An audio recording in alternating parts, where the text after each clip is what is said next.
Hello hello.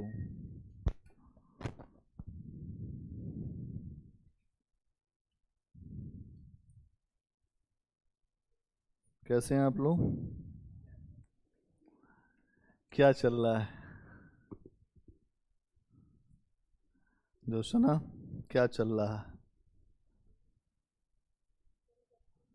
हाँ, अर्थव्यवस्था हो गया था। समाज, अभी तक हम लोगों ने क्या समझा है?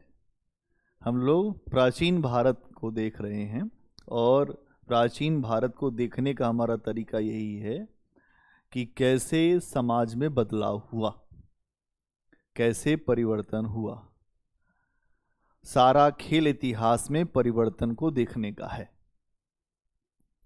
जो परिवर्तन समझता है वो इतिहास समझता है, और जो परिवर्तन नहीं समझता वो इतिहास को पढ़ के भी कुछ नहीं जानता है। चाहे जितना इतिहास पढ़ लीजिए, अगर आप उन घटनाओं को, उन परिस्थितियों को समझने में नाकाम हैं जहां से बड़े बदलाव हुए, तो आप इतिहास को कुछ भी नहीं जानते। इतिहास बहुत बड़ा है, कई हिस्से हैं, लेकिन इतिहास में अगर समझ बन गई तो इतिहास को पढ़ना और जानना काफी आसान हो जाता है। हमने आपको बताया कि मानव के जीवन में लगातार कुछ न कुछ बड़े बदलाव हुए हैं, और ये जो बदलाव हैं, यही बदलाव इतिहास का निर्माण करते हैं। कभी उत्थान होता है तो कभी पतन होता है, कभी पतन होता है तो फिर कोई चीज जन्मती है। तो इतिहास उत्थान और पतन की कहानी है। क्या इतिहास? उत्थान और पतन की कहानी है, और कुछ नहीं है। जो हमने देखा, सुना, जाना। अगर आप सबने महाभारत देखा होगा, महाभारत में एक चक्र चलता है, कहता है मैं समय हूं, मैंने सबके उत्थान पतन देखे हैं। वैसे इतिहास है। इतिहास को देखकर आप सब कुछ आकलन कर सकते हैं कि ऐसी परिस्थितियां बनी हैं, अब बादल में ये चीजें हैं। मैं आपको इतिहास से पूरे विश्व का दृष्टांत बता सकता हूं। यूरोप में क्या हुआ, ये वहां की कंडीशन बताती है। कंडीशन जब भी बदलेगी तो कुछ नया हो जाएगा। जैसे अगर हम 14वीं शताब्दी के भारत को देख रहे हैं, तो भारत में दिल्ली सल्तनत है, और 14वीं शताब्दी के यूरोप को देखें तो वहां पर स्थितियां क्या हैं? वहां पर स्थितियां ये हैं कि सब अभी अंधकार में हैं। भारत में एक सेंट्रल गवर्नमेंट दिल्ली सल्तनत बन रही है, वहां अंधकार है, इसीलिए वहां पे पुनर्जागरण आया। अंधेरा है तभी तो प्रकाश की बात है, ना अंधेरा होता ना प्रकाश की बात होती। तो यूरोप में कहा गया कि हमें रोम के पुराने समय में लौटना है, पुरानी रोमन सभ्यता, एक अद्भुत रोम के रूप को प्राप्त करना है, फिर से जागना है।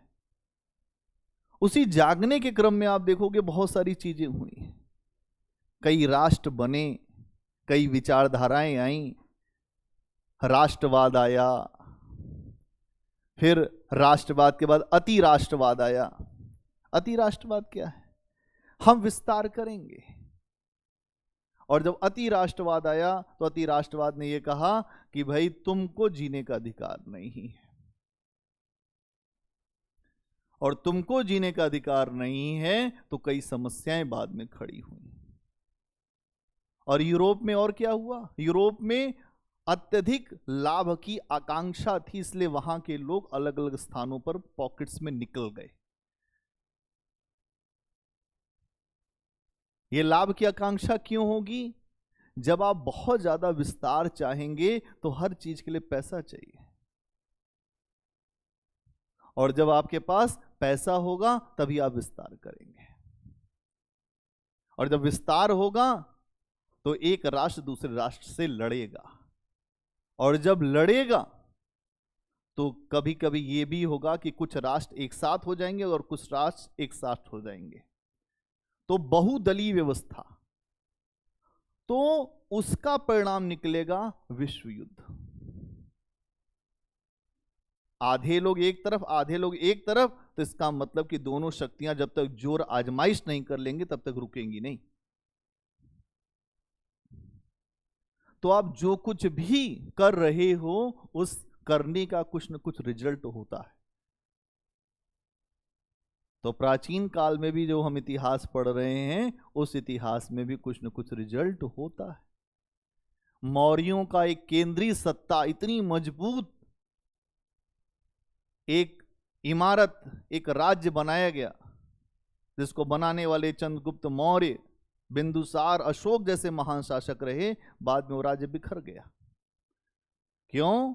क्योंकि उत्तराधिकारी योग्य लोग न मिल पाए, या ऐसे लोग नहीं मिल पाए जो अशोक के समान महान थे, शक्तिशाली थे। इसलिए मौर्यों का राज विघटित हो गया, खंडित हो गया, और मौर्योत्तर समय आया। अब हमने जब आरंभिक समय में देखा था तो हमने देखा था कि मौर्योत्तर का मतलब यह है कि एक ऐसा राज्य जहां अलग अलग हिस्सों में कुछ छोटे छोटे राज्य बन रहे हैं, कुछ ऐसे राज्य जो विदेशी होंगे, कुछ ऐसे राज्य जो देसी होंगे। अब ऐसे समय में अर्थव्यवस्था खंडित होनी चाहिए, क्योंकि जब केंद्रीय सत्ता कमजोर होगी तो अर्थव्यवस्था मजबूत नहीं हो सकती, ये नियम भी है। लेकिन मौर्योत्तर काल में ये नहीं दिख रहा। अर्थव्यवस्था कमजोर क्यों? उसके पीछे क्योंकि कई विदेशी शक्तियां ऐसी रहीं जो भारत में काफी मजबूत हो गई, और उन्होंने एक बहुत बड़े क्षेत्र पर अपना अधिकार कर लिया, जिसमें कुषाण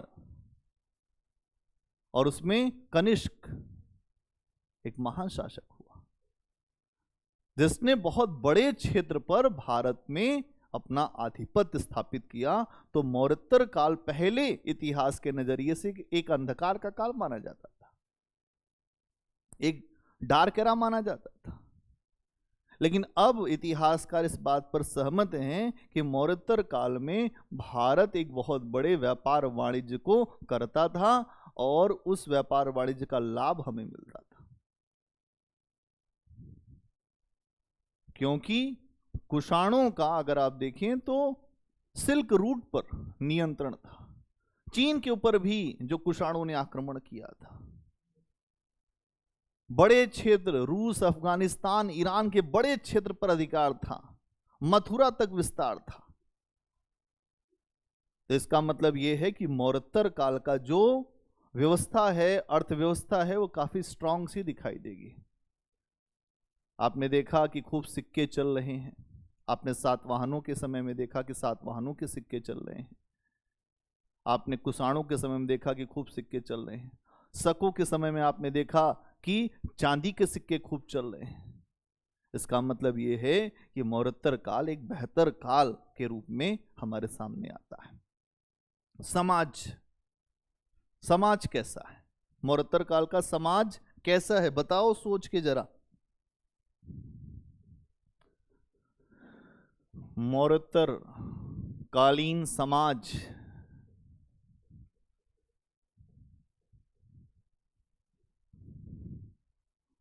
मौर्योत्तर कालीन समाज कैसा है? अगर आप देखेंगे कि यहां पर वर्ण व्यवस्था पहले के ही समान चल रही है। वर्ण व्यवस्था पूर्व के समान। तो यहां कोई बदलाव तो नहीं दिख रहा कि यहां आपको बदलाव दिख रहा है? नहीं, तो ये परिवर्तन नहीं हुआ। यहां हम इसी तरह से जिस भी काल में जा रहे हैं वहां यही चीज चेक कर रहे हैं, यही है पैरामीटर। अगर हम किसी काल को बेहतर कह रहे हैं, अच्छा कह रहे हैं, तो इन पैरामीटरों पर भी वो अच्छा होना चाहिए। अगर नहीं है तो अच्छा नहीं है। तो वर्ण व्यवस्था पूर्व के समान। फिर महिलाओं की स्थिति, जो उच्च वर्ग की महिलाएं हैं उनकी अच्छी स्थिति है।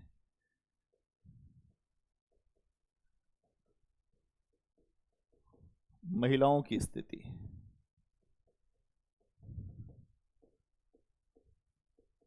उच्च वर्ग की महिलाओं की स्थिति अच्छी है। क्यों? आपने सातवाहनों में देखा कि जो पुत्र हैं अपनी मां का नाम लगा रहे हैं। गौतमी पुत्र सातकर्णी, यज्ञश्री सातकर्णी, है ना। तो यहां आप ये देख रहे हैं कि महिलाओं में जो उच्च वर्ग की महिलाएं हैं उनकी स्थितियां बेहतर है। और आप देखते हैं कि वो उच्च पदों पर भी रखी जाती थी। मतलब जो राज्यपाल का पद हो, अच्छे अच्छे पदों पर भी महिलाएं रखी जाती थी, उच्च पदों पर।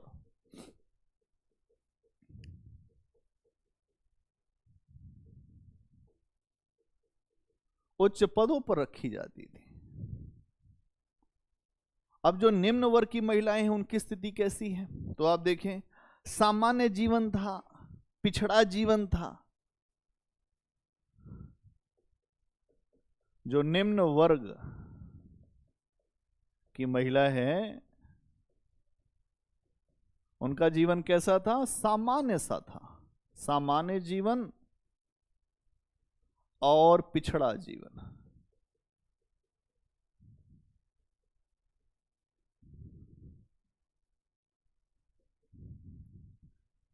भारत में ये आज भी आपको दिखेगा।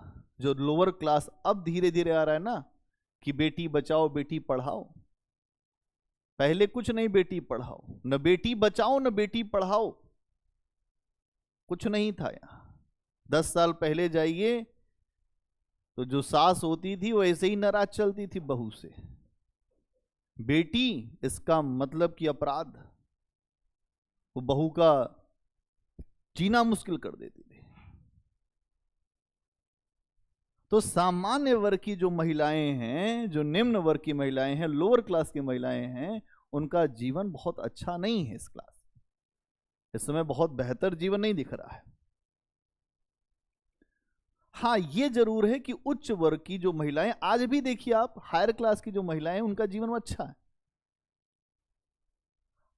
हायर क्लास की महिलाएं ज्यादा लोड नहीं ले रही हैं अपने पति का, सास का, उनको मतलब नहीं है।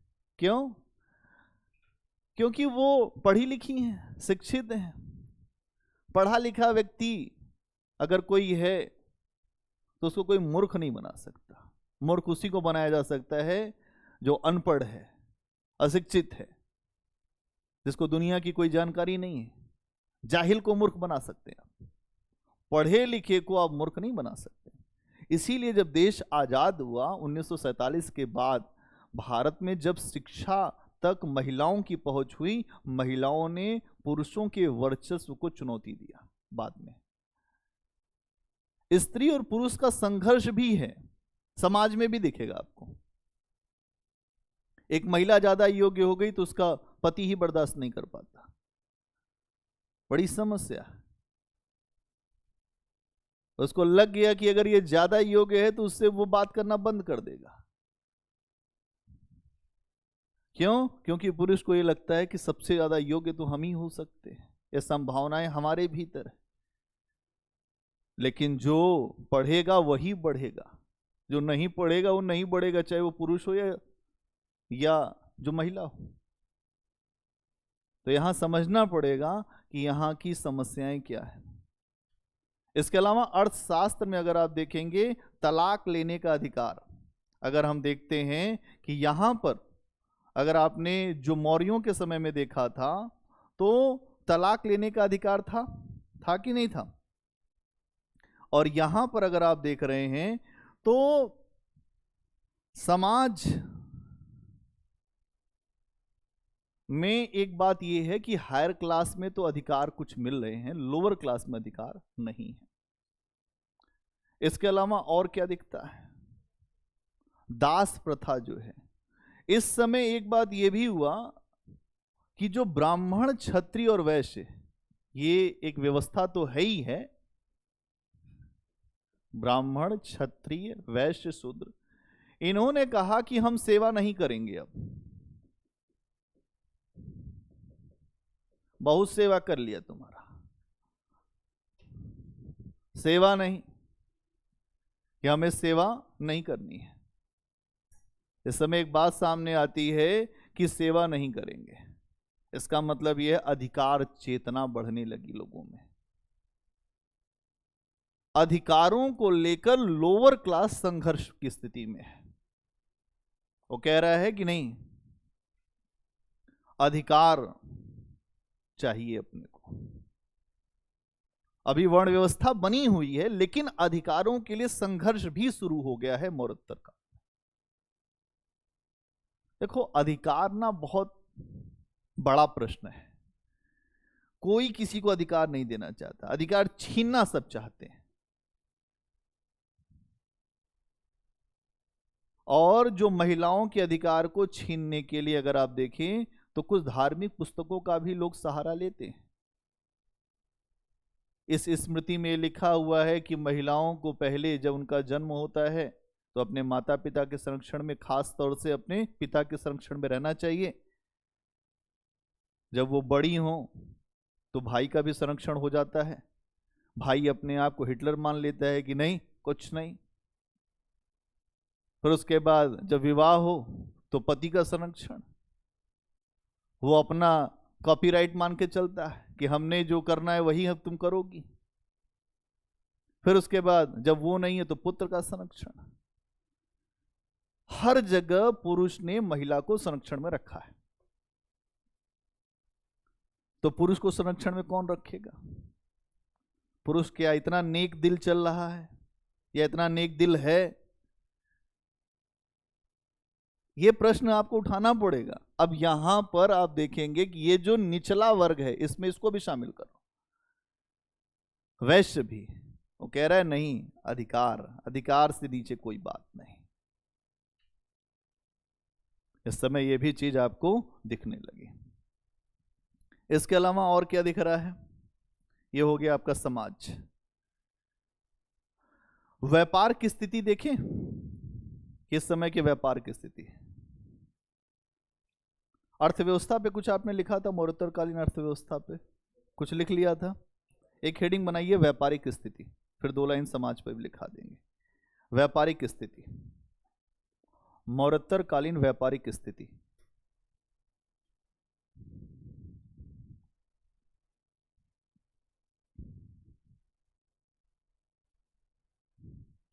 मौर्योत्तरकालीन व्यापारिक स्थिति। इस काल में आंतरिक और बाह्य व्यापार, इस काल में आंतरिक और बाह्य व्यापार बहुत अच्छी स्थिति में दिखाई देता है। इस काल में आंतरिक और बाह्य व्यापार बहुत अच्छी स्थिति में दिखाई देता है, बहुत अच्छी स्थिति में दिखाई देता है। इस समय देश के दोनों तटों पर, इस समय देश के दोनों तटों पर हमें व्यापारिक केंद्र दिखाई देते हैं,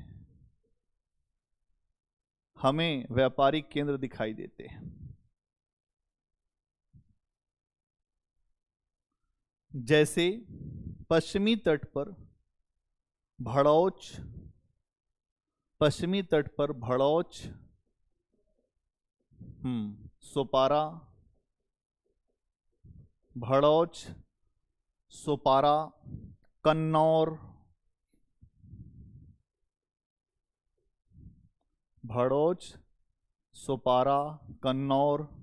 इतना याद रखना कि कौन पश्चिमी तट पर है। भड़ौच, सोपारा, कन्नौर, मुजरिस,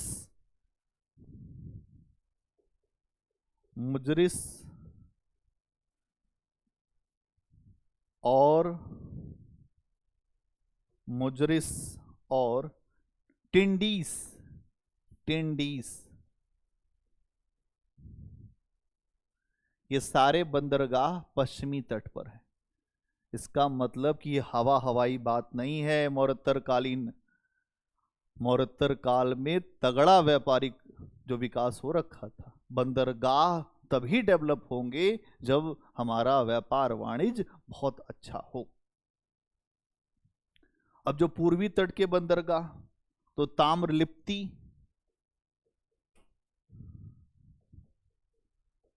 ताम्रलिप्ति एक आपको बंदरगाह दिखाई देगा। दूसरा दिखाई देगा मुसलीपट्टनम, आंध्र प्रदेश में है मुसलीपट्टनम। ताम्रलिप्ति, मुसलीपट्टनम, अरिकामेडु, अरिकामेडु पांडिचेरी में, जहां आप देखते हैं साक्ष्य मिलते हैं अरिकामेडु। कावेरीपट्टनम, कावेरीपट्टनम और कोरकोई। कोरकोई, ये सब प्रश्न आए हुए हैं कि कौन से पश्चिमी तट में है और कौन से पूर्वी तट पे बंदरगाह है। क्यों भाई? अगर देखेंगे प्रश्न तो यहां से प्रश्न आया हुआ है, तो थोड़ा दिमाग खोलकर चौकन्ना होकर लिखिए इसको, ठीक है।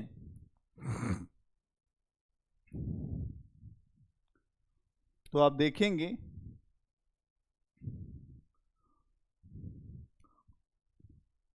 ये यहां पर ऐसे समझ लो, आप उस पे देख लेना मैप पे। इस जगह एक राज्य था, चेर राज्य था। कौन सा राज्य था? चेर, चेर राज्य था। चेर राज्य के अंतर्गत ही 3 बंदरगाह थे, कन्नौर, मुजरिस और टिंडिस। कन्नौर, मुजरिस और टिंडिस। यहां पे है चेर राज्य, ठीक है। ये यहां पे ये तो चेर राज्य आपको पश्चिमी तट पे दिखा, ये चेर राज्य है ये इलाका। इसके अलावा आपको यहां पर एक राज्य दिखाई देगा, ये राज्य है पांड्य का। रुक जाओ भैया, अभी अपना दिमाग न लगाओ। पांड्य, पांड्य राज्य में आप देखेंगे तो एक बंदरगाह है कोरकोई, ये यहां है, देख लो। और इस पर आपको मास्टरी करनी है तो थोड़ा सा जाके घर पे कर लेना। कोरकोई, कोरकोई कहां पर है? पांड्य राज का बंदरगाह है, ठीक है। इसके अलावा आगे बढ़ें तो यहां पर देखेंगे, हम बिल्कुल एग्जैक्ट लोकेशन नहीं बता रहे हैं, हम केवल आपको समझाने के लिए हमने मैप खींच दिया है, ठीक है ना। एग्जैक्ट लोकेशन देखनी है। कोरकोई पांड्य बंदरगाह ये यहां पर है, हाँ हाँ, वही पांड्य राज का बंदरगाह था कोरकोई, ठीक। अब इसके अलावा एक यहां पर हिस्सा है, ये है चोल राज्य। क्या है? चोल, चोल। चोल राज्य में अगर आप देखेंगे तो 3 बंदरगाह जो है आपको यहां दिखाई देगा, मुसलीपट्टनम, मुसलीपट्टनम। दूसरा दिखाई देगा आपको अरिकामेडु, अरिकामेडु। ये और थोड़ा सा जो नीचे जाएगा, ठीक है, अरिकामेडु। और इसके अलावा एक आपको दिखाई देगा कावेरीपट्टनम, कावेरीपट्टनम, ठीक है। तो ये आपको एक पूरा मैप पर भी आपने समझ लिया मोटा मोटा कि कहां क्या है। क्यों विकास? क्लियर? चलिए आगे बढ़िए। हो गया ना ये? अगला पॉइंट बनाइए। इन बंदरगाहों से, इन बंदरगाहों से अनेक मार्ग, इन बंदरगाहों से अनेक मार्ग आंतरिक क्षेत्रों से जुड़े हुए थे। मतलब यहां से, ये जो बंदरगाह है, यहां से अलग अलग मार्ग, इन बंदरगाहों से अनेक मार्ग आंतरिक क्षेत्रों से जुड़े हुए थे।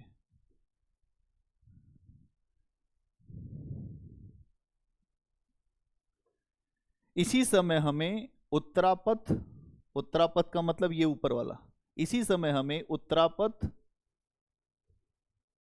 और दक्षिणापथ की जानकारी मिलती है। उत्तरापथ ये है और दक्षिणापथ ये नीचे वाला हिस्सा। इसी समय हमें उत्तरापथ और दक्षिणापथ की जानकारी मिलती है। इसका मतलब क्या हुआ? उत्तर के तरफ जाने के लिए एक रास्ता है और दक्षिण की तरफ आने के लिए भी एक रास्ता है। इसी समय हमें उत्तरापथ और दक्षिणापथ की जानकारी मिलती है, क्योंकि सामान यहां से तभी जाएगा जब यहां से सामान यहां आए। ये नियम है व्यापार का। व्यापार कभी बंदरगाह बनाने से व्यापार नहीं होगा। ध्यान समझ लो कि तुम बंदरगाह बना लिए तो व्यापार हो जाएगा क्या? बंदरगाह तो एक आधार है, वहां तक सामान कैसे पहुंचेगा उससे व्यापार होगा। और जब सामान पहुंचाना है तो रोड बनाना होगा, और बिना रोड के कुछ नहीं होगा। आज सरकार इसीलिए आवागमन के साधनों का तेजी से विकास कर रही है। सरकार कह रही है कि हम इतनी सड़क बनाते हैं डेली, इतनी सड़क का निर्माण कर रहे हैं क्योंकि आवागमन के साधनों का विकास किया जाए। तो बंदरगाह प्लस आंतरिक रूप से सड़कों का भी निर्माण यहां पर आपको दिखाई देगा। ठीक है, आगे लिखिए अगला पॉइंट। इस समय विदेशी व्यापार, इस समय विदेशी व्यापार रोम, मध्य एशिया, इस समय विदेशी व्यापार रोम, मध्य एशिया, चीन, तिब्बत, दक्षिण पूर्व एशिया आदि के साथ होता था, आदि के साथ होता था।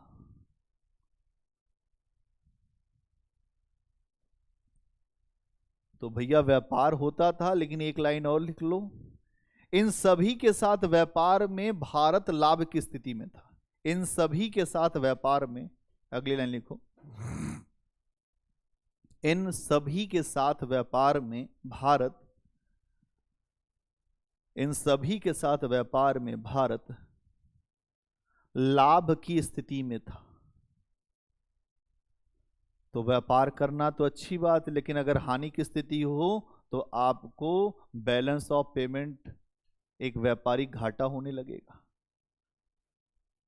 अब यहां व्यापार कैसा है? भारत की तरफ झुका हुआ व्यापार है, मतलब भारत को ज्यादा लाभ मिलता है।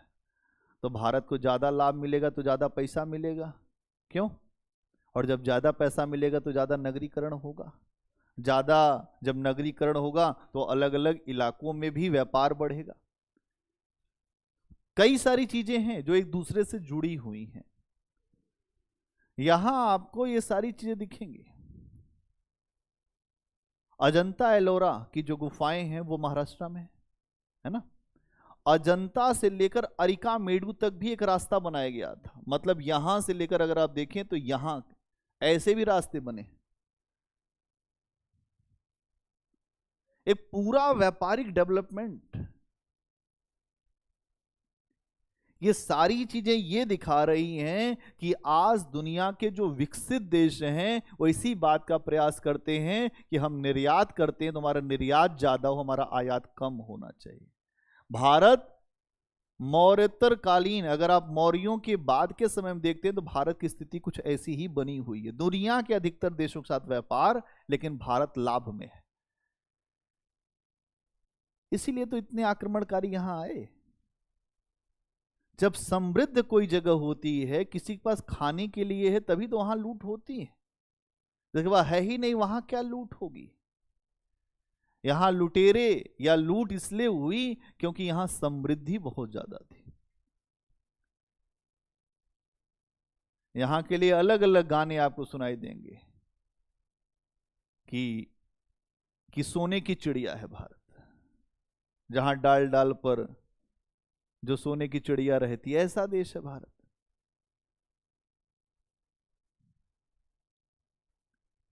कबीर का एक पद है कि सोने की थाली में जेवना परोसल। कबीर कहते हैं कि यहां पर सोने की थाली होती थी। इसका मतलब कि वो भी अगर ये बात बोल रहे हैं तो यहां पर पैसा तो था ही, पैसे की समस्या नहीं। इतने समय तक अंग्रेज रहे, पूरा पैसा लूट ले गए 200 साल, उसके बाद भी आप जी के खड़े हैं? खड़े नहीं खड़े। अंग्रेज ना आते तब क्या होता। भारत की स्थितियां मजबूत रहती, लेकिन भारत में समस्या क्या है, यहां कोई किसी को देखना नहीं पसंद करता। ईर्ष्यालु लोग हैं यहां के, जलनशील। ये अपना ही घर डुबा देंगे, अपने ही घर में आग लगा देंगे, दूसरे को नहीं आगे बढ़ने देंगे। अगर ये पता चल जाएगा कि वो आदमी आगे बढ़ रहा तो अपने ही घर में आग लगा देंगे, उसके घर में आग लग जाए खुद ही से। जलते हैं यहां। और इसी चीज को जो विदेशी थे वो बहुत अच्छी तरह से समझ गए थे, बार बार उन्होंने समझा था। अत्यधिक नैतिकता दिखाते थे, जाओ तुम्हें माफ कर दिया, बाद में वही सब चीजें उल्टी पड़ जाती थी। सब वो सारी चीजें वापस आती हैं, जो आप करोगे वही चीजें वापस आ जाएंगी। तो यहां ये भी चीज आपको दिखाई देगी। अगली पॉइंट लिखो। रोम में भारतीय वस्तुओं की अत्यधिक मांग थी। मतलब यूरोप के मार्केट में हमारी वस्तुओं की बहुत मांग थी। रोम में भारतीय वस्तुओं की अत्यधिक मांग थी।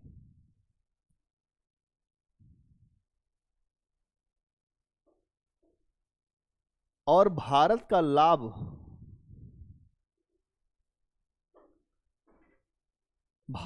लाभ एक तरफा होता था।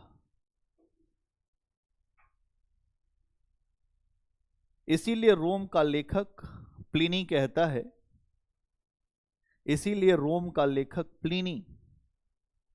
प्लिनी कहता है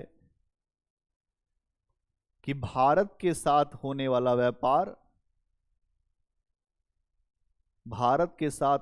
व्यापार रोम के लिए अत्यधिक नुकसानदायक है।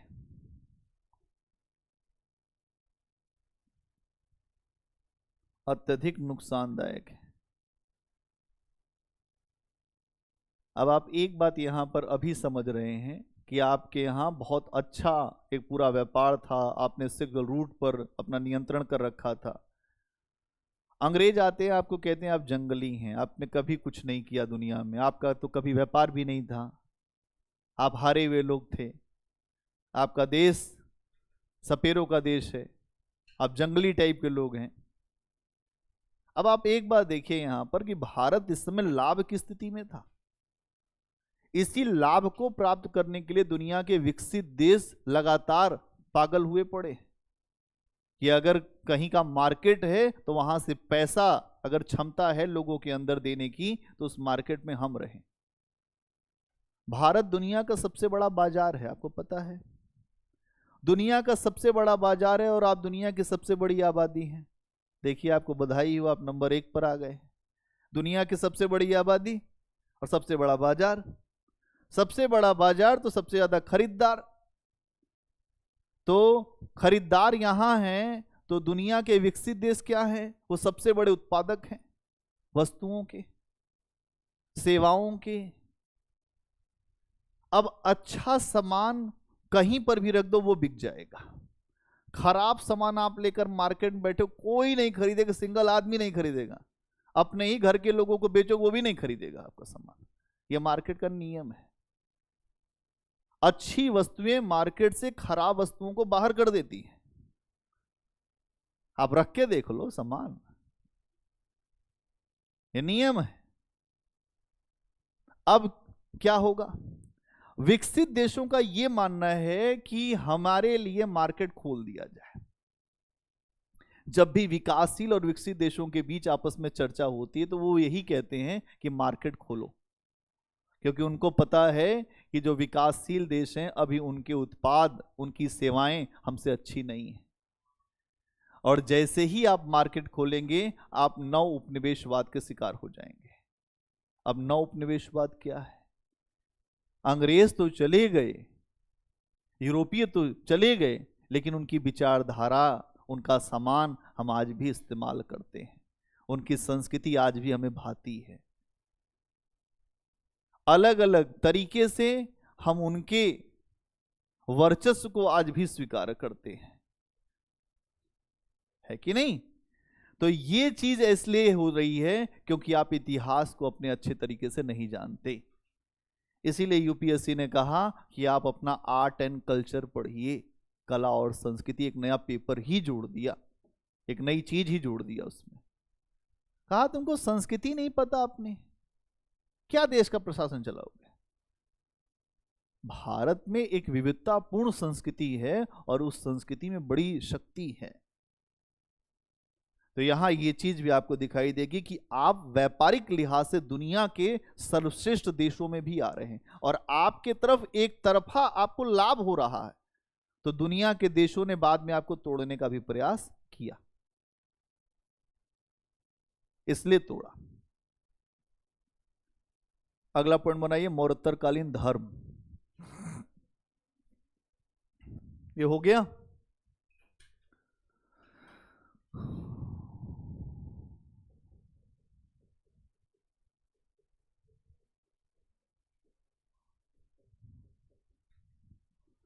मौर्योत्तरकालीन धर्म। अच्छा देखो, इस समय एक बहुत बड़ी बात हुई, मंदिर बनना इसी समय शुरू हुआ। सातवाहनों ने सबसे पहले ब्राह्मणों को दान देना शुरू किया, अगर मैंने बताया था आपको। तो सबसे पहले मंदिर निर्माण के साक्ष्य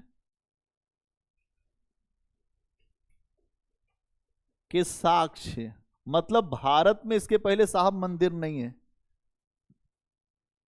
तो जो ये कहते हैं कि बुत परस्ती होती थी, भारत में बुत परस्ती नहीं होती थी। पहली बात ये है, भारत में ऋषि परंपरा रही है। यहां पर ऋषियों ने जंगल में जाकर ध्यान किया है, चिंतन मनन किया। ये भारत भूमि है, यहां पर कोई जंगल में जाकर लोगों ने बहुत सारा अपना आत्म मंथन किया है और आत्म मंथन करने के बाद उस तत्व को प्रस्तुत किया है जिसको कहते हैं निर्वाण, जिसको कहते हैं मुक्ति। कबीरदास कहते हैं कि मरे मुक्ति गुरु कहे स्वार्थी। मरने के बाद अगर कोई मुक्ति कह रहा है तो वो गुरु स्वार्थी है, वो झूठ बोलता है। मरने के बाद कोई मुक्ति नहीं होती, मरने के बाद केवल मरना ही होता है। मरे मुक्ति गुरु कहे स्वार्थी, झूठा दे विश्वासा। वो झूठ में आपको विश्वास देता है। लोग कहते हैं यहां जाओगे वहां पे जन्नत मिलेगी, और जन्नत में ये मिलेगा, खजूर मिलेगा, बादाम मिलेगा, फलाना मिले, डिमकाना, सब मिलता है वहां। किसने देखा? हिंदुओं में आता है स्वर्ग मिलेगा। अब स्वर्ग में एक ही चीज होती है, हम तो आज तक स्वर्ग का मतलब वही समझे। इंद्र बैठते हैं वहां पे, हमेशा डांस चलता रहता है और वहां पे अप्सराएं डांस करती हैं। अब इसी स्वर्ग में हर व्यक्ति पहुंचना चाहता है। आप देखिए, आपको यही चीज हर जगह दिखेगी। अब समस्या इस बात की है कि क्या यही मुक्ति है? तो कबीरदास समझाते, कहें नहीं, ये मुक्ति नहीं है। मरे मुक्ति गुरु कहे स्वार्थी, झूठा दे विश्वासा, अवधु जीवत में करासा। जीते जी आशा करिए। तो जीते जी आशा करने का मतलब क्या है? यहीं अच्छा आचरण करके जाइए, यहीं अच्छे से रह के जाइए, बेहतर लोगों के लिए काम करिए, लोगों कुछ दे कर जाइए। कोई ये ना कहे कि बड़ा खराब आदमी था, चलो अच्छा हुआ चला गया। समाज को कुछ देना चाहिए। अरस्तु कहता है मनुष्य एक सामाजिक प्राणी है, उसे समाज से बहुत कुछ लिया है, उसको समाज को वापस भी करना चाहिए। हम समाज को वापस नहीं करते हैं, यही खतरा पैदा होता है। हम केवल ये कहते हैं हमें ये नहीं मिला, हमें ये नहीं मिला, हमें ये नहीं मिला। अरे कभी ये भी कहिए कि आप भी किसी कुछ दे देंगे। त्याग, देने का भाव, तो यहां ये भी चीज आपको दिखाई देगी। अगर हम देखें तो इस समय आपको अलग अलग बौद्ध धर्म तो है ही है, जैन धर्म भी है, ये सारे धर्म तो है ही हैं। इसके अलावा आप देखते हैं एक धर्म है ब्राह्मण धर्म, ये भी बना हुआ है। ब्राह्मण धर्म तो स्टार्टिंग से बना हुआ है, वैदिक काल से ही बना हुआ ब्राह्मण धर्म, उठता रहा है, कभी जो नीचे जाता रहा है, कभी नीचे कभी ऊपर, कभी नीचे कभी ऊपर, आज भी बना हुआ है। इतने हजार वर्षों के बाद भी बना हुआ है, तो कुछ तो इसमें बात होगी, अपने अस्तित्व को बनाकर रखा हुआ है। तो अब आप देखिए कि जो बौद्ध धर्म है उसमें आपको दो प्रकार की चीजें दिखाई देती हैं, एक तो हीनयान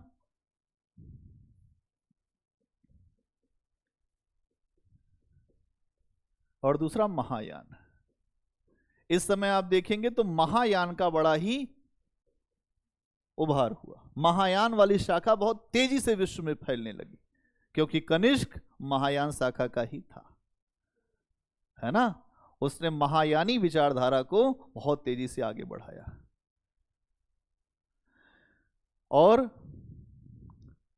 यहां पर अगर आप देखेंगे तो महायान में एक बात कही गई है कि सामूहिक निर्माण होता है, सामूहिक निर्वाण होता है। इसका मतलब क्या है? यहां ये कहते हैं कि जो भी संत हैं वो अपने निर्वाण केवल लेकर आगे न बढ़ जाए। जो भी संत हैं, जैसे आप मान लीजिए बौद्ध भिक्षु हो गए, आप अपने निर्वाण की बात मत करिए, आप सबके निर्वाण की बात करिए। सर्वे भवन्तु सुखिनः सर्वे सन्तु निरामय सर्वे भद्राणि पश्यन्तु मा कश्चित् दुर्भाग् भवेत्। सबका कल्याण हो, इसकी बात ये कर रहे हैं। और इसीलिए यहां पर एक बात आती है बोधिसत्व की। बोधिसत्व कि कुछ लोग ऐसे होंगे जो बोधिसत्व कहलाएंगे और जो सबके कल्याण की बात करेंगे। कौन होंगे? बोधिसत्व। ये भी बौद्ध भिक्षु ही होंगे, लेकिन ये बौद्ध भिक्षु ये कहेंगे मैं अपना निर्वाण रोक रहा हूं। तो इनसे पूछा गया क्यों? कहे कि ये आम जनता नहीं आगे बढ़ेगी तो मैं क्या करूंगा निर्वाण लेकर। ये सब बुद्ध की फिलॉसफी से भटके हुए हैं। बुद्ध ने नहीं कहा था। डॉक्टर सर्वपल्ली राधाकृष्णन की एक बुक है भारतीय दर्शन, इंडियन फिलॉसफी, उसमें सीधे सीधे उन्होंने बताया है। यहां पर इन्होंने ये कहा कि एक बुद्ध की मूर्ति बना लीजिए, उस मूर्ति के सामने चलिए ध्यान करना है। तो महायानियों ने खूब बुद्ध की मूर्तियां बनवाई और ध्यान पूजा, उसके बाद सुगंधित द्रव्य खूब सुलगाए वहां पर,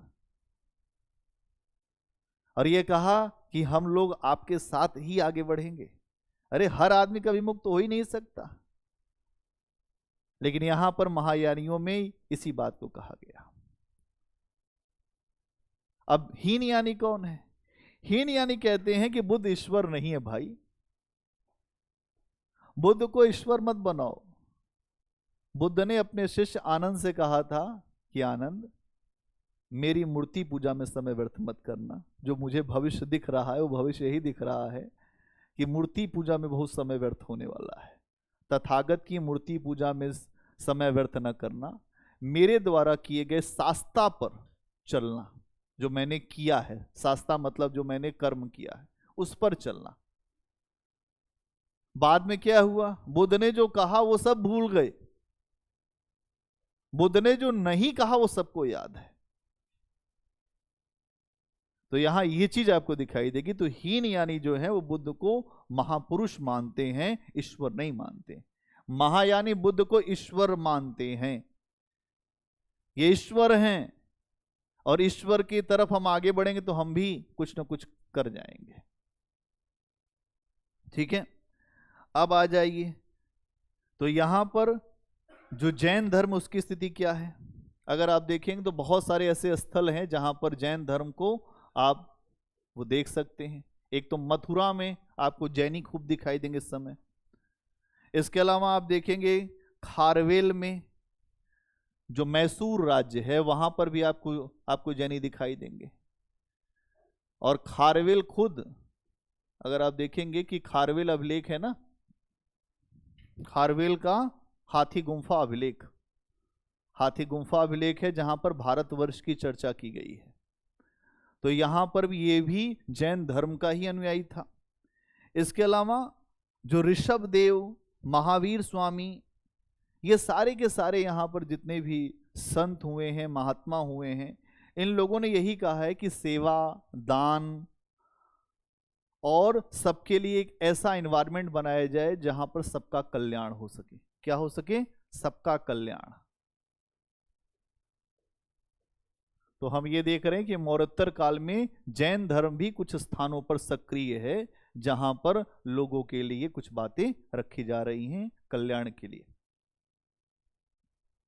अब ब्राह्मण धर्म में क्या होता है? ब्राह्मण धर्म को अपना कलेवर बदलना पड़ा इस समय। कलेवर बदलने का मतलब क्या है? आदिवासी जो एकदम जो निचले आधार पर लोग हैं, उन लोगों ने ये कह दिया कि हम सेवा नहीं करेंगे, और जब नहीं सेवा करेंगे तो फिर ब्राह्मण धर्म नहीं चल पाएगा। और अगर ब्राह्मण धर्म को चलना है तो कुछ बदलना होगा अपने भीतर, कुछ बड़ा बदलाव करना होगा। इस समय यह कहा गया कि हमें भक्ति और समर्पण पर ध्यान देना चाहिए। तुम लोग नहीं जानते हो भगवान भक्ति से मिलेगा। अरे अब तक तो नहीं कह रहे थे इतने सौ वर्षों में। इतने सौ वर्षों में आपने कहा कि भगवान यज्ञ से मिलता है, कर्मकांड से मिलता है, जो वर्ण व्यवस्था के पालन से मिलता है। इस समय एक नई विचारधारा ब्राह्मण धर्म में आई कि भगवान मिलता है भक्ति से और समर्पण से। भक्ति और समर्पण।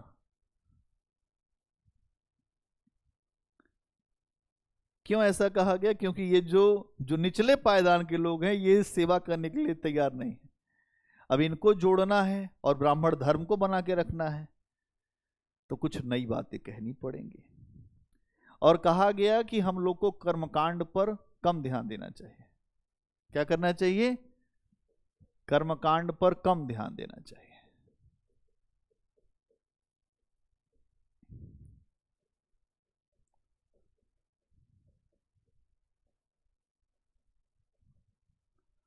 कर्मकांड नहीं, तो यहीं से आपको भक्ति का उद्भव भी दिखाई देने लगेगा। क्यों भाई? जो भक्ति भारत में आपको इस जगह भी दिखने लगेगी। भक्ति ऐसे नहीं आई, भक्ति के पीछे ब्राह्मण धर्म के ऊपर दबाव है, जैन और बौद्ध का। अगर जीना है तो बदलना पड़ेगा, नहीं तो खत्म हो जाइएगा। खत्म होने से अच्छा बदलाव कर लेना। तो ब्राह्मण पुरोहित बहुत होशियार थे। उनका ऐसा है, तुरंत बदल लेने की जरूरत है अपने आप को, क्योंकि अपने आप को लंबा चलना है। बाद में इन्होंने जो बुद्ध को भी विष्णु का 10वां अवतार घोषित कर दिया। कहे ये कोई सामान्य व्यक्ति नहीं थे, महायानी ने तो इनको वैसे भी भगवान बना दिया था। कहे ये बिल्कुल सही कह रहे हैं महायानी। महायानियों को दिव्य ज्ञान हुआ है, हम पहले से जानते थे। और बुद्ध के सबसे पहले शिष्य कौन बने? ब्राह्मण। तो हम जानते थे बुद्ध की विचारधारा। बुद्ध ने सबसे पहले अगर अपना शिष्य बनाया तो 5 ब्राह्मणों को ही बनाया था, जो उनको छोड़ के भागे थे। और उसी समय से जब बुद्ध ने उनको ज्ञान दिया तो उसको कहते धर्म चक्र प्रवर्तन। धर्म का चक्र हो गया गतिमान। बुद्ध ने कहा कि अब कोई बीच में इधर उधर 3-5 किया तो सबको मार के भगा दूंगा। तो धर्म चक्र जब चलाया तो फिर उसके बाद ब्राह्मणों यही कहा कि हम उनके सबसे बड़े अनुयायी हैं। सामान्य नहीं थे, हमने आंखों से देखा था। 10वें अवतार हैं विष्णु के। वो महिमा मंडन करके अपना भी काम आगे बढ़ा दिया। चलने दो सारी व्यवस्थाएं। हिंदू धर्म और बौद्ध धर्म में आप देखेंगे बहुत ऐसा अंतर नहीं। आप केवल इस बात को समझिए कि हर जगह आराधना ही है, कहीं मूल नहीं दिखेगा आपको। ध्यान कहीं नहीं बताया जाता, सब जगह यह बताया जाता है कि सुबह उठिए, अगरबत्ती जलाइए, पुस्तक पढ़िए। कोई ये नहीं कहता है कि ध्यान भी करिए। 108 बार हनुमान चालीसा पढ़ ले, सारा कष्ट मिट जाएगा, क्योंकि पूरी दुनिया संकट में चल रही है। आप एक व्यक्ति इस दुनिया में बता दीजिए जो संकट में नहीं है। इसलिए इस समय हनुमान जी एकदम हिट लिस्ट पे नंबर 1 पे है, नंबर 1 पे चल रहे, उनसे ज्यादा किसी की पूजा नहीं हो रही। हाँ, तो यहां पर यह चीज आपको दिखाई देगा। इसके अलावा भागवत धर्म, अभी आपने देखा था कि मौरोत्तर काल में भागवत धर्म, तो भागवत धर्म भी इसी से ही है। हाँ, भागवत धर्म ये अगर आप देखेंगे तो भगवान कृष्ण जो विष्णु के अवतार हैं, है ना, विष्णु के अवतार हैं कृष्ण। कृष्ण बड़े अद्भुत व्यक्ति हैं। कृष्ण को कोई भी पढ़ ले, कोई भी जान ले तो उनका वो भक्त हो ही जाता है। आपने विदेशियों को भी देखा होगा, लोग नाचते रहते हैं, कोई ढोल मजूरा लेके नाचेगा, वो ऐसे ही नहीं नाच रहे हैं। कृष्ण में कुछ बात ऐसी है, उनकी फिलॉसफी में ऐसी बात है। आप देखेंगे कि यहां पर एक तोसा नाम की एक महिला है जिसने एक अभिलेख जो लिखवाया है, मोरा अभिलेख, जो मथुरा में मिला है, मोरा अभिलेख। मोरा अभिलेख ये आपका मौरोत्तरकालीन अभिलेख है। मोरा अभिलेख जिसको लिखवाया है तोषा नाम की एक महिला।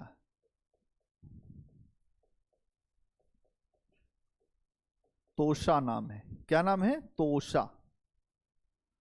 तोषा ने एक अभिलेख लिखवाया जिसको मोरा अभिलेख कहते हैं। इस मोरा अभिलेख में अगर आप देखेंगे तो यहां पर आपको भागवत धर्म जो भगवान कृष्ण की के प्रति एक आसक्ति, एक जुड़ाव से संबंधित बातें हैं, इस मोरा के जो इस मोरा के अभिलेख में मिलेगा, जिसको तोषा ने लिखवाया था।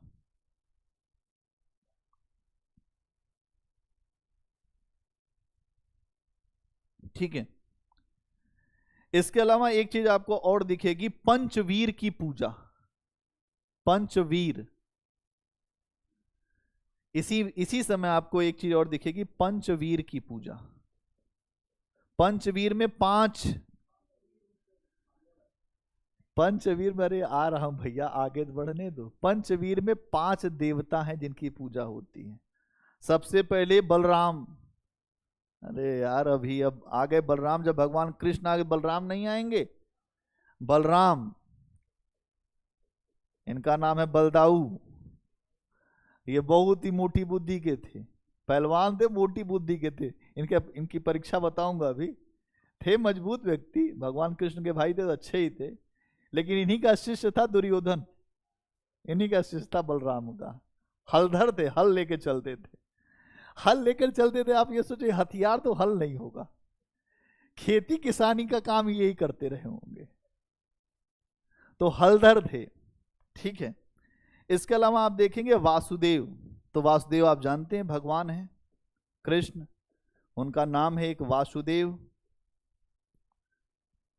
वासुदेव, फिर आपको दिखाई देंगे इसके आगे अनिरुद्ध। अनिरुद्ध, इसी में आगे करते जाओ, अनिरुद्ध।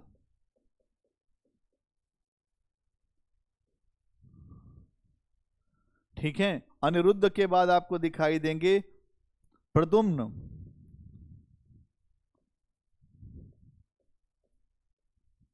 और उसके बाद दिखाई देंगे सांब। प्रद्युम्न, प्रद्युम्न, प्रद्युम्न, प्रद्युम्न, ये कौन है? पौत्र हैं, पौत्र है ना, प्रद्युम्न। सांब, ये पंचवीर हैं। कौन है ये? पंचवीर हैं। इन्हीं पंचवीरों की पूजा होती थी। अगर आप देखेंगे तो भागवत धर्म में, भागवत धर्म में पंचवीर का कॉन्सेप्ट आता है। हाँ, ये मोरा अभिलेख में सूचना मिली है इसकी। अगर आपके सामने प्रश्न आ गया कि पंचवीर का अभिलेखिक साक्ष्य कहां मिला है, तो तोसा के मोरा अभिलेख में ये प्रश्न आया भी है। ठीक, तो ये चीज आपको यहां पर समझनी थी। क्या समझ गए सभी लोग? कोई ऐसा व्यक्ति जो न समझा हो? ये सब इन्हीं के ही परिवार के थे, ज्यादा इसमें जो रॉकेट साइंस मत लगाओ। यहां समझो कि ये सबसे पहले बलराम बड़े भैया, फिर उसके बाद उनके उनके भैया, फिर उनके जो पुत्र हैं ये, फिर उसके बाद ये इनके पुत्र, फिर ये इनके बाद, ऐसे समझो।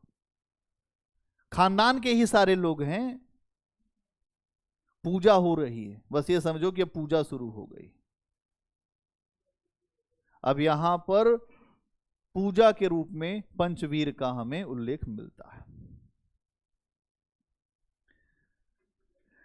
ठीक, अभी तो हम, चलो ठीक है, पहले देखेंगे अभी क्या लिखे हो। अभी तो नहीं लिखे ही नहीं पाए, कोई बात नहीं। अब ये हो गया हमारा मौर्योत्तर कालीन। अब हम बात करेंगे गुप्त काल पर। हेडिंग बनाओ गुप्त काल। थोड़ा बहुत पहले जो सुनो, क्या है गुप्त काल, कैसे क्या है।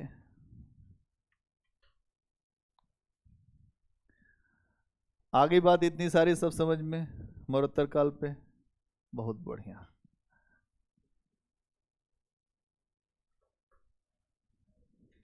बहुत बढ़िया, खूब गरजने दीजिए इनको। ये भी आज, अरे यार शुभ शुभ बोलो। क्या हुआ समाज में?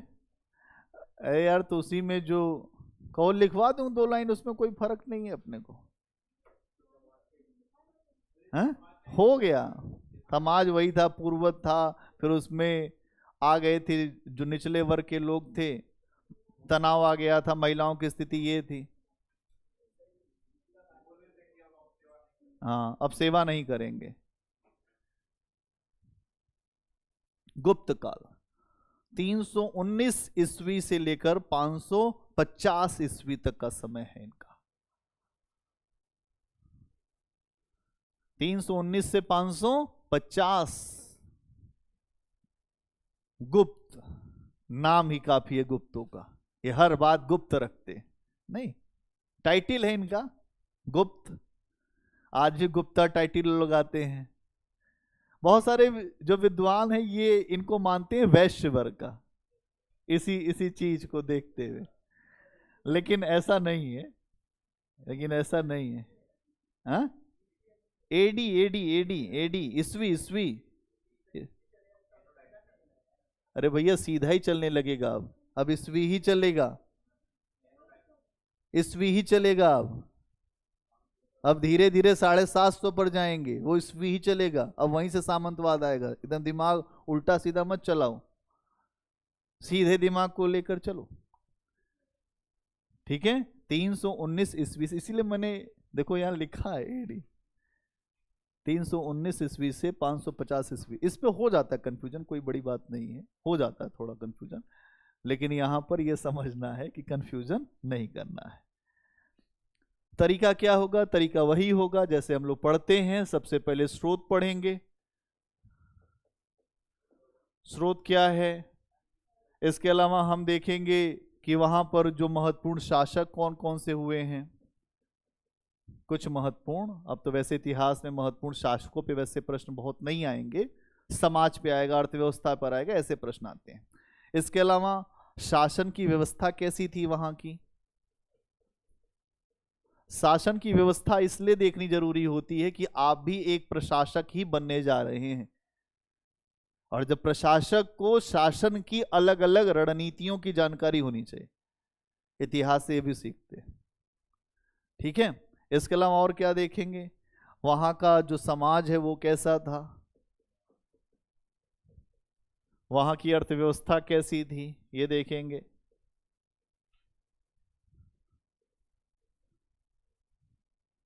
इसके अलावा और क्या देखेंगे यहाँ पर, जो संस्कृति, वहां की संस्कृति कैसी थी। ये इतने एंगल हम देखेंगे गुप्त काल में। हाँ इसी में आ जाएगा, धर्म इसी में आ जाएगा भैया, इसी में कर दो धर्म, धर्म इसी में आ जाएगा। धर्म विज्ञान साहित्य सब है ना, विज्ञान भी कर दो, साहित्य भी कर दो, क्योंकि गुप्त काल में ये सब चीजें बहुत अच्छी स्थिति में रही। इसीलिए एक प्रश्न आता है, ऑप्शनल में आता था पहले कि गुप्त काल क्या स्वर्ण काल है। एक प्रश्न पूछे जाते थे ऑप्शनल में, क्या गुप्त काल को स्वर्ण काल माना जा सकता है। स्वर्ण काल का मतलब सोने वाला काल। अब एक काल तो हो गया जिसमें खूब सोना हो, और एक काल है जिसमें आप केवल सो रहे हो। तो यहां पर जो स्वर्ण काल की अवधारणा है वो इसलिए है क्योंकि साहित्य विज्ञान के नजरिए से ये काल बड़ा अच्छा काल माना गया। यहाँ पर हर तरह से विकास आपको दिखाई देता है, इसीलिए बहुत सारे इतिहासकार गुप्त काल को स्वर्ण काल के रूप में मानते हैं। लेकिन जब हम इस पे पूरा एनालिसिस करते हैं, इस पर परीक्षण करते हैं, तो हमें पता चलता है कि इसे साहित्य विज्ञान और धर्म के नज़रिए से अगर देखें, तो खास तौर पे जो विज्ञान साहित्य के नज़रिए से देखें तो ये काल स्वर्ण काल हमको कुछ एंगल में दिखता है। लेकिन जब हम अर्थव्यवस्था के नज़रिए से देखते हैं तो ये काल हमें स्वर्ण काल नहीं दिखता, क्योंकि यहाँ पर व्यापार वाणिज्य घटने लगा, डिक्लाइन कर गया। और स्वर्ण काल का मतलब होता है कि समाज, राजनीति, धर्म, है ना, सारी व्यवस्थाएं बहुत अच्छी हों, तब हम कहते हैं स्वर्ण काल, कहते हैं गोल्डन ईयर है। अपने जीवन के लोग बोलते हैं अरे बड़ा अच्छा समय बीता, आईएएस बने 10 साल तो इतना मजा आया पूछिए मत। उसके बाद फिर आता है उससे ऊपर का पीरियड या उससे खराब। खराब समय को कोई नहीं बताता है, हर आदमी कहता है गोल्डन काल। अब ये जो काल है, क्या जो गुप्तों के समय में आया या नहीं आया, अब हम इसे देखेंगे। भारत का स्वर्ण काल ऐसा कोई ये स्पेसिफिक काल अगर आप देखें, हमें तो मौर्योत्तर काल स्वर्ण काल ही दिखाई देता है। इतिहासकार कहते हैं अंधकार का काल है, हम कह रहे हैं कि स्वर्ण काल है। क्यों ऐसा है?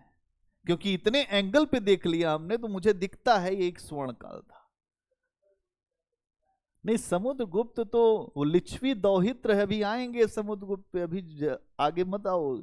समुद्रगुप्त बड़ा खतरनाक शासक है गुप्तों में। नहीं, उसके मतलब ये जो गुप्तों का शासन है ना, गुप्तों का शासन बहुत तगड़ा है। समुद्रगुप्त ऐसा शासक था जिसने उत्तर और दक्षिण भारत के सभी राजाओं को नतमस्तक कर दिया था अपने सामने, कहा कि कोई मेरे सामने नहीं है। और दक्षिण भारत के राज्यों को यह कहा था ग्रहण मोक्षानुग्रह की नीति, ग्रहण किया फिर छोड़ दिया, कहा जाओ माफ करते हैं, टैक्स दोगे, फिर कहा अपनी लड़कियों का विवाह करो हमारे यहां, छोड़ देंगे सबको। तो समुद्रगुप्त को भारत का नेपोलियन अंग्रेजों ने कहा। अरे भारत का नेपोलियन उसको क्यों कह रहे हो? नेपोलियन तो हार गया था वाटरलू की लड़ाई में, उसको सेंट हेलेना द्वीप में भेज दिया गया था, उसको टकला करके गधे पे बिठा के। ऐसा समुद्रगुप्त के साथ नहीं हुआ था। समुद्रगुप्त अजात शत्रु था, कभी हारा ही नहीं, जब तक जिया समुद्रगुप्त हारा नहीं। एक ऐसा शासक जिसके सिक्कों पर वीणा बजाते हुए दिखाया गया है। जब मस्त रहता था तो अपना उसी में लगा रहता था, वीणा उड़ा बजाता था, जब युद्ध करने निकलता था तो सबको हरा देता था। अभी आएंगे, अभी तो पहले जहां हमको आ रहे पहले उस पर आने दो, स्रोत पर। तो इनके बारे में जानने के लिए सबसे पहले क्या देखना है? स्रोत, इसको कहते हैं सोर्स। तो सबसे पहले हम देखेंगे साहित्यिक स्रोत, क्योंकि इनके समय साहित्य का बड़ा विकास हुआ। साहित्यिक स्रोत, साहित्यिक स्रोत में क्या क्या आता है? अगर आप देखेंगे कुछ ऐसे स्रोत हैं जिसको कहते हैं गैर धार्मिक स्रोत, जिसमें धर्म का एंगल नहीं है। एक तो साहित्यिक स्रोत में एक आपको दिखता है धार्मिक स्रोत, जहां पे कोई धार्मिक पुस्तक होती है, एक होता है गैर धार्मिक। गैर धार्मिक स्रोत, ठीक। साहित्यिक स्रोत में दो प्रकार के स्रोत, धार्मिक और गैर धार्मिक। गैर धार्मिक में एक व्यक्ति है कालिदास, जो शानदार व्यक्ति हैं, जो इसी समय आप देखेंगे कि इनके दरबार में रहते हैं, गुप्तों के दरबार में। कालिदास व्यक्ति नहीं, एक चलते फिरते पूरे महासागर समझो। ऐसी ऐसी रचनाएं कर गए हैं कि यूरोप के विद्वान उन रचनाओं को ही पढ़कर अमर हो गए, और उसी के आधार पर अपने आप पुस्तक लिखा और बाद में बता दिया कि हम तो कालिदास से भी ऊपर हैं। कहां पे? नहीं, कालिदास मूर्ख था। हर दुनिया में हर व्यक्ति पहले मूर्ख ही रहता है, बाद में विद्वान बनता है। नहीं पता तुमको? वो हम अभी तुमको बता रहे हैं, शादी किया तो क्या हुआ। अभी पहले इतनी बात समझो, हम सब कहानी जानते हैं जितनी कहानी तुम जानते हो, लेकिन हम ले वहीं जाएंगे जहां हम ले जाना चाहते हैं, क्योंकि नाविक हम ही हैं। चप्पू चलाना हम ही को, पता चले कि तुम दूसरे घाट लगा दो हमको तब। क्लास में इसलिए जब बहुत बड़ी क्लास होती है तो वहां समस्या यही रहती है कि जो बच्चे कहते हैं, तो हम दोनों एंगल पे चलेंगे, उस पे भी आएंगे। अभी बहुत कुछ बताने के लिए है, धैर्य धीरज रखिए थोड़ा। क्या है इसमें? कालिदास और उनकी रचनाएं। कालिदास का नाम कालिदास क्यों पड़ा, पहले तो यह समझना पड़ेगा। कालिदास की जो पत्नी थी वो बड़ी विद्वान थी, ठीक है, बड़ी विद्वान थी। एक विद्वत महिला थी, उनका विवाह हो गया एक मूर्ख आदमी से। वो मूर्ख इतना मूर्ख था कि मतलब पूछिए मत। उन्होंने कहा ऐसा है कि मेरे साथ तुम्हारा रहना अब संभव नहीं है, तुम जाओ, मुझसे अलग रहो। कालिदास चले गए जंगल। जंगल में जिस पेड़ पर बैठे थे उसी को काटने लगे।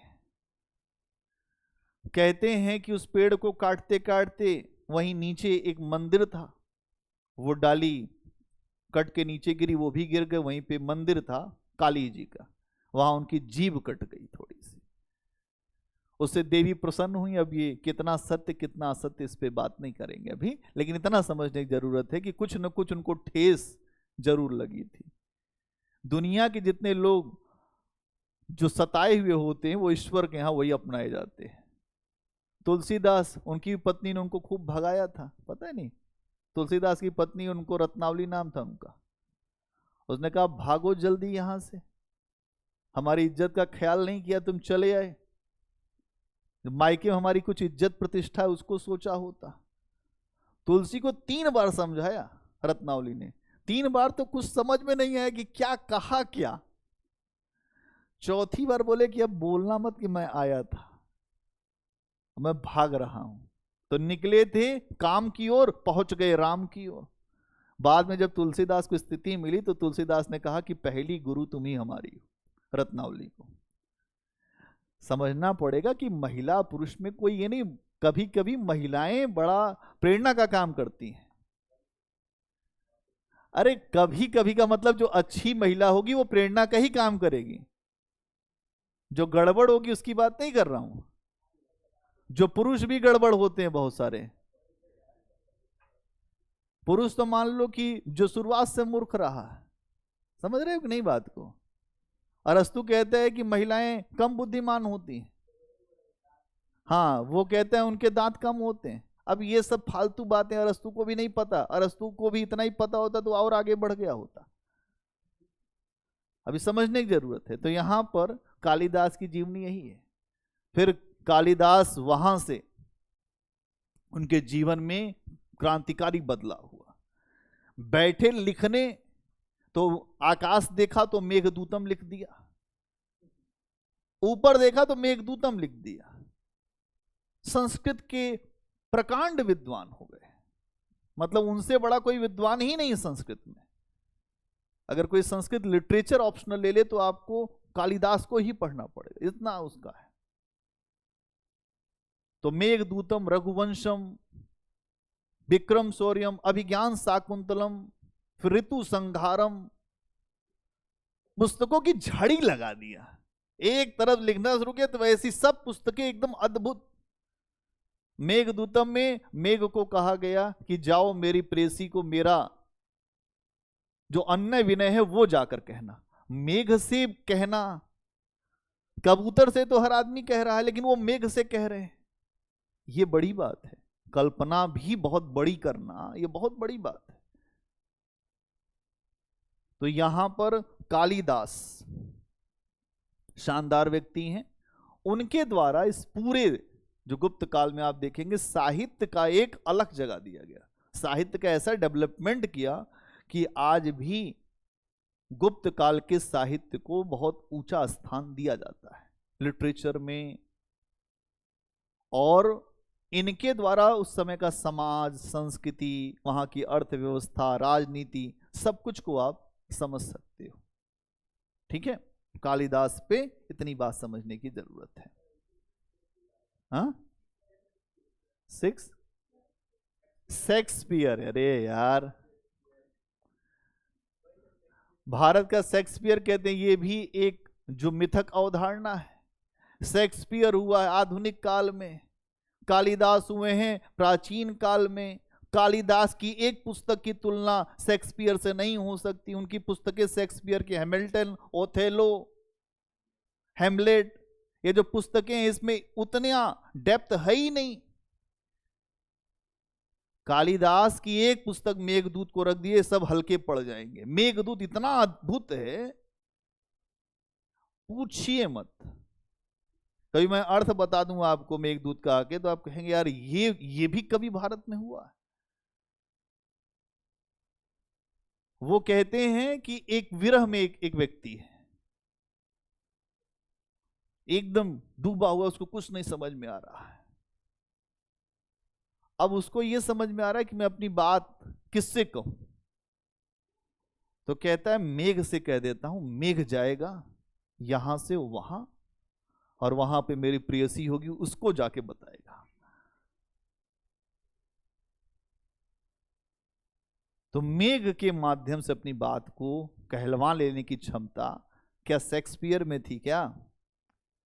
शेक्सपियर लिख रहे हैं सही है, उनके यहां बहुत दर्द है, उनके यहां भी दर्द है, लेकिन जितना दर्द इधर है कालिदास के पास उतना उनके पास नहीं है। वो तो सीखे हैं इनसे, ये पापा हैं, वो उनके जो बच्चे के भी बच्चे हैं, ऐसे समझ लीजिए। इसलिए जो यूरोपीय मानसिकता है उसमें यह कहा गया कि भारत के शेक्सपियर हैं कालिदास, क्योंकि भारत की संस्कृति, भारतीय समाज को अंग्रेज बहुत हल्के में लेते थे।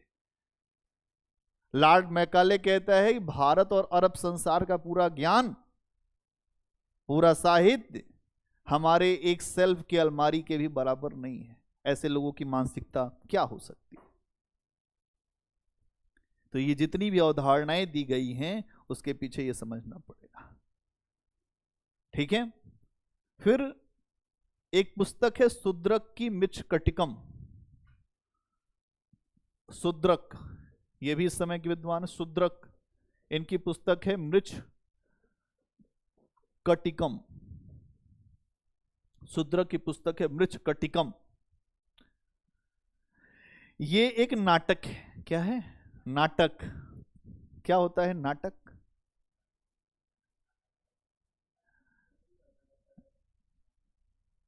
नाटक का मतलब ये होता है कि कुछ अभिनय के माध्यम से कुछ आपके सामने प्रस्तुत किया जाए। और यहां पर आप देखेंगे ये जो नाटक है इसमें इस काल की राजनीतिक जानकारी दी गई है। इस नाटक के द्वारा जो गुप्त काल की राजनीति है उसकी जानकारी दी गई है कि यहां की राजनीति कैसी थी।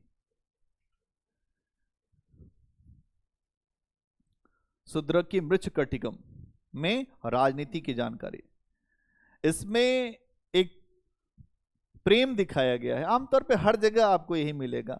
कालिदास के यहां भी खूब प्रेम ही मिलेगा, इनके यहां भी प्रेम मिलेगा। ये क्या कहते हैं? एक कोई ब्राह्मण व्यापारी है, उसका प्रेम है, एक महिला है, वैश्या है, उससे प्रेम संबंध है। तो ब्राह्मण व्यापारी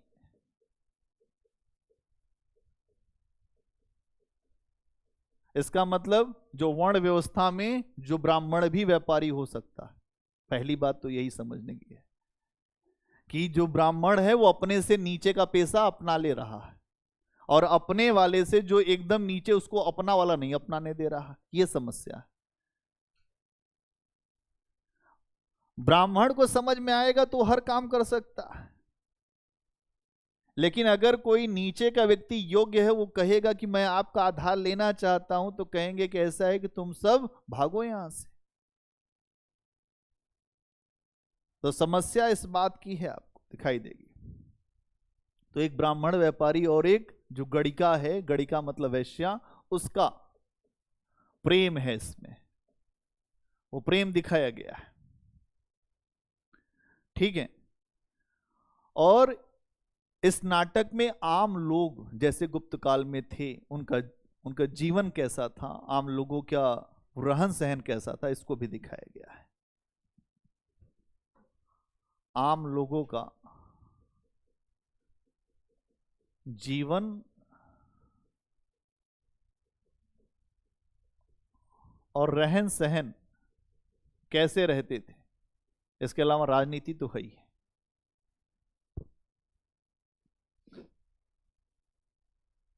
ठीक। इसके बाद एक पुस्तक है देवी चंद्रगुप्तम। देवी चंद्रगुप्तम, देवी चंद्रगुप्तम, यह पुस्तक है विशाख दत्त की। विशाख दत्त किसकी पुस्तक है? विशाख दत्त। इसमें एक रामगुप्त नाम के शासक की चर्चा की गई है कि एक रामगुप्त नाम का शासक था, जो गुप्तों में रामगुप्त नाम के शासक की चर्चा की गई है। इसके अलावा शक शासक की भी जानकारी मिलती है। शकों, जो उस समय शक शासक थे, उनकी भी जानकारी मिलती है। इसके अलावा इस पुस्तक में एक बात और बताई गई है, चंद्रगुप्त द्वितीय विक्रमादित्य। इस पुस्तक में यह भी बताया गया है कि चंद्रगुप्त द्वितीय विक्रमादित्य अत्यधिक विजय करने के लिए, अत्यधिक राज्य का विस्तार करने वाला व्यक्ति अगर कोई होगा तो उसके लिए एक उपाधि विक्रमादित्य। अरे भैया, विक्रमादित्य उपाधि है, विक्रमादित्य एक उपाधि है। चंद्रगुप्त द्वितीय विक्रमादित्य, विक्रमादित्य उपाधि वो धारण करते थे जो अत्यधिक विजय प्राप्त करते थे। इसने ये उपाधि इसलिए धारण किया था, इसने शकों पर विजय प्राप्त किया था। शक बड़े मजबूत थे, शकों पर विजय प्राप्त करने के कारण इसने विक्रमादित्य की उपाधि धारण किया और चांदी के सिक्के चलाए, चांदी के सिक्के चलाए, और वो सिक्के शकों के ही थे। उन्हीं सिक्कों पे अपनी मोहर लगवा दिया, कहा अब हमारा है ये सिक्का। ठीक है। तो यहां आप देखेंगे चंद्रगुप्त द्वितीय विक्रमादित्य की जानकारी मिलती है, रामगुप्त की जानकारी मिलती है, और यहां आपने ये भी देखा कि इसमें शकों के ऊपर विजय प्राप्त करने की भी जानकारी हमें प्राप्त होती है। इसके अलावा इस काल में एक व्यक्ति है आर्यभट्ट। आर्यभट्ट का नाम सुना? बहुत बड़ा नाम है आर्यभट्ट का। आर्यभट्ट एक बहुत जो महान व्यक्ति हैं, इनकी एक पुस्तक है आर्यभट्टी। आर्यभट्टी, इस समय आपको एक आर्यभट्ट भी मिलेंगे, और इनकी पुस्तक है आर्यभट्टी। आर्यभट्टी, आर्यभट्टी, ये आपको जो मैथ के भी बहुत बड़े विद्वान दिखाई देंगे, ये जो गणित ज्योग्राफी के बहुत बड़े विद्वान आर्यभट्ट है ना। इसके अलावा एक व्यक्ति है वात्सायन।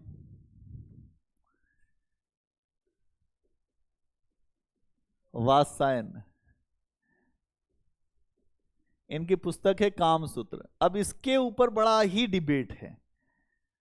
अनावश्यक इस पे डिबेट है। कामसूत्र पुस्तक में एक जो गृहस्थों के लिए सारी जानकारियां दी गई हैं, इस पर बहुत ज़्यादा लोग जो अपना विवेद, एक तरह से आप कहें कि अपनी बातें रखते हैं। वात्सायन के कामसूत्र में संगीत, नृत्य, चित्रकला, प्रेम, हर विषय पर यहां पर बात की गई है। संगीत है, नृत्य कला, प्रेम आदि, ये सारे विषयों को उठाया गया है। तो इसका मतलब ये है कि जो गुप्तों का काल है वहां पर इन सारी विधाओं पर भी बात हो रही थी, इन सारी विधाओं पर भी जानकारी थी। इसके अलावा चित्रकला भी है कि कैसे चित्र बनाए जाएं, क्या विषय हो।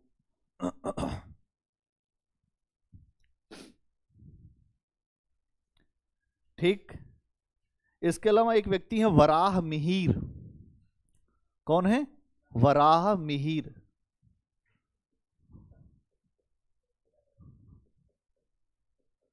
अरे यार, याद रहे तो ठीक है, इस्तेमाल करने के लिए कुछ याद आ जाए। हाँ,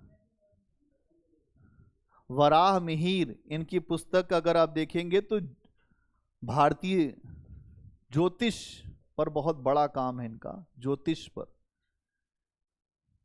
वराह मिहिर, इसीलिए तो ये बोल रहे हैं कि गुप्तों का काल एक ऐसा काल था जहां पर साहित्य, विज्ञान का बहुत अच्छा आपको डेवलपमेंट दिखाई देता है। इनकी पुस्तक है पंचसिद्धिका, जो ज्योतिष की पुस्तक है, पंचसिद्धिका। पंचसिद्धिका पुस्तक लिखी है वराह मिहिर ने ज्योतिष पर। कौन सी पुस्तक? पंचसिद्धिका।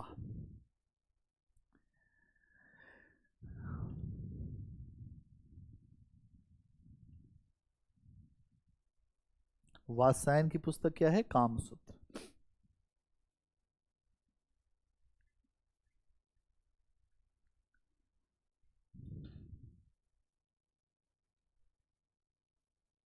ठीक, कल बात करेंगे इसके धार्मिक स्रोत पर, फिर आगे बढ़ेंगे जो गुप्तों की राजनीति, प्रशासन क्या रहा। ठीक,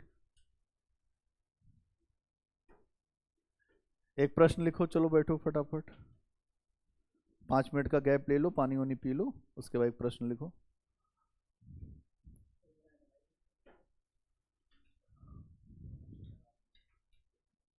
पहले हम तो देख लें भैया क्या है, क्या रामायण लिखी हो, पहले हमको देख तो लेने दो।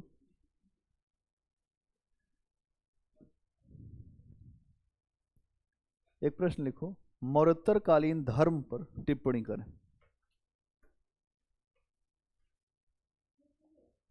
कौन सा? कल वाला? अभी नहीं, पहले वाला चेक हो गया। हाँ, 150 शब्द।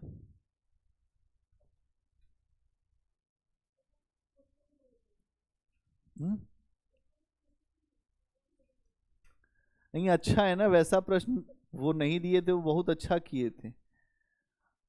एक्चुअल में आराम